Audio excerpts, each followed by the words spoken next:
Hello दोस्तों, कैसे हैं आप लोग। उम्मीद है आप लोग खैरियत से होंगे। आज हम जिस शख्स के बारे में बात करने जा रहे हैं उसका नाम है सलाउद्दीन अय्यूबी। क्या आप जानते हैं कि इराक में पैदा होने वाले सलाउद्दीन अय्यूबी ने ही बैतुल मुकद्दस को फतेह किया था। सलाउद्दीन अय्यूबी ने ही दुनिया की सबसे आधुनिक सल्तनत की बुनियाद रखी थी। उनके जरिए स्थापित की गई अय्यूबी सल्तनत ने 100 सालों तक आधी दुनिया पर राज किया। इस सल्तनत की सरहदें मिस्र से लेकर सीरिया, तुर्की, यमन, हिजाज यानी जिसे आज अरब के नाम से लोग जानते हैं, और अफ्रीका तक फैली हुई थी, और ये आधी दुनिया पर इन्होंने 100 सालों तक राज किया। क्या आपको पता है सलाउद्दीन अय्यूबी ही दुनिया के वो पहले हुक्मरान थे जिन्होंने सबसे ज्यादा अस्पतालों और स्कूलों को बनवाया था। उनके जरिए बनाए गए अस्पतालों में दुनिया के सबसे अच्छे डॉक्टर काम करते थे। और आपको ये जानकर शायद हैरानी होगी कि दुनिया का पहला एजुकेशन बजट सलाउद्दीन अय्यूबी ने ही पेश किया था। उन्होंने सभी स्टूडेंट के रहने के लिए हॉस्टल और कैंटीन बनाने की जिस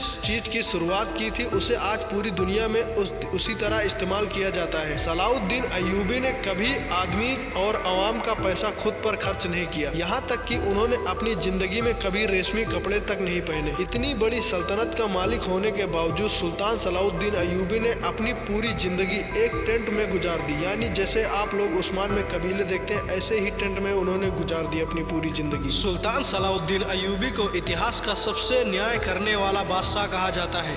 उनके दरबार में हर इंसान को आने की इजाजत थी। सुल्तान सलाउद्दीन अय्यूबी ने एक हफ्ते में 2 बार जनता का दरबार लगाने की जिस चीज की शुरुआत की उसे आज बहुत से देशों में इस्तेमाल किया जाता है। सलाउद्दीन अय्यूबी की इंसाफ पसंदी का ये आलम था कि यहूदी और ईसाई भी अपने फैसलों के लिए उनके दरबार में आ जाते थे और सलाउद्दीन अय्यूबी उन्हें बहुत अच्छे से खुश कर वापस भेजते थे। सुल्तान सलाउद्दीन अय्यूबी के दौर में मिस्र दुनिया के सबसे अमीर शहरों में से एक था।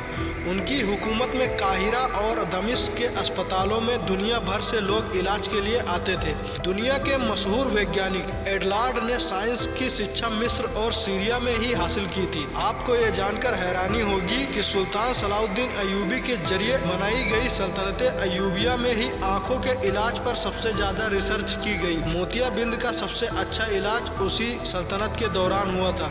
सलाउद्दीन अय्यूबी की सल्तनत में रहने वाले इब्न अल बैतार ने 300 से अधिक दवाओं की खोज की। उसकी लिखी किताब अल मुगन्नी और किताब अल जामी को 17वीं सदी ईस्वी तक ऑक्सफोर्ड जैसी यूनिवर्सिटियों में पढ़ाया जाता रहा। आपको ये जानकर शायद हैरानी हो कि सलाउद्दीन अय्यूबी मिस्र और सीरिया के पहले ऐसे सुल्तान थे। उन्हें इस्लाम का हमेशा के लिए खलीफा भी कहा जाता था। बहुत कम लोग जानते हैं कि सलाउद्दीन अय्यूबी ने ही बैतुल मुकद्दस को फतेह किया था। उन्होंने ही 1187 ईस्वी में सलेबियों को शिकस्त देकर मस्जिद अल अक्सा को आजाद करवाया था। सलाउद्दीन अय्यूबी ने ही मस्जिद अक्सा को फतह करने के लिए 16 जंगें लड़ी। वो हर जंग में एक मेहराब अपने साथ रखते थे ताकि जब वो बैतुल मुकद्दस फतेह कर ले तो वो अपने हाथों से मस्जिद अक्सा पे उसे लगा सके। आपको बता दें 1187 ईस्वी में जब उन्होंने बैतुल मुकद्दस को फतेह किया तो उन्होंने अपने हाथों से मस्जिद अल अक्सा के ऊपर मेहराब लगाए। आधी दुनिया पर हुकूमत करने वाले सुल्तान सलाउद्दीन अय्यूबी के पास इतना भी पैसा नहीं था कि वो ज़कात अदा कर सके। वो अपनी सारी दौलतें गरीबों और मिस्किनों पर ही खर्च कर देते थे। सुल्तान सलाउद्दीन अय्यूबी ने दुनिया की सबसे खतरनाक जंगें लड़ी और उनमें सबसे ज्यादातर उन्होंने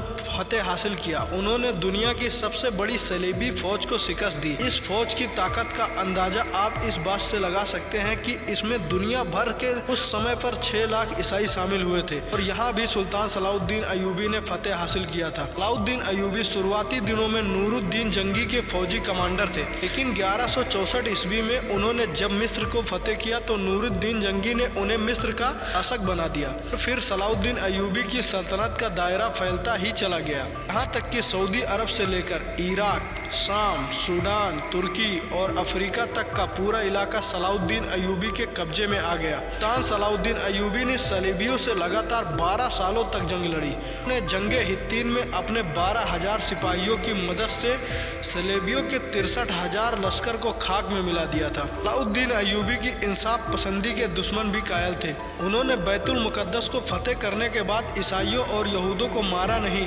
बल्कि उन्हें माफ कर दिया और उन्हें ईसाइयों को न सिर्फ माफ किया, बैतुल मुकद्दस की जियारत की इजाजत भी दी, बल्कि उनके लिए खाने पीने और रहने तक का इंतजाम किया। सलाउद्दीन अय्यूबी के इस अखलाक से यहूदी और ईसाई इतना खुश हुए कि उन्होंने इस्लाम कबूल कर लिया। सलाउद्दीन अय्यूबी के होते हुए किसी में मुसलमानों की तरफ आंख उठाने की हिम्मत न थी। यरूशलेम के बादशाह के भाई ने जब मुस्लिम हाजियों के काफिलों को लूटा तो सुल्तान सलाउद्दीन अय्यूबी ने सरेआम उसका सर कलम कर दिया। सलाउद्दीन अय्यूबी के जरिए आजाद करवाए गए बैतुल मुकद्दस पर मुसलमानों ने 750 सालों तक हुकूमत की, लेकिन 1948 में अमेरिका, ब्रिटेन और फ्रांस ने अपनी चालबाजी के तहत फिलिस्तीन में एक यहूदी देश इजराइल की स्थापना कर दी और बैतुल मुकद्दस के आधे हिस्से पर यहूदियों ने कब्जा कर लिया। 1967 में होने वाली जंग अरब और इजराइल के बाद यहूदियों के कब्जे में चला गया।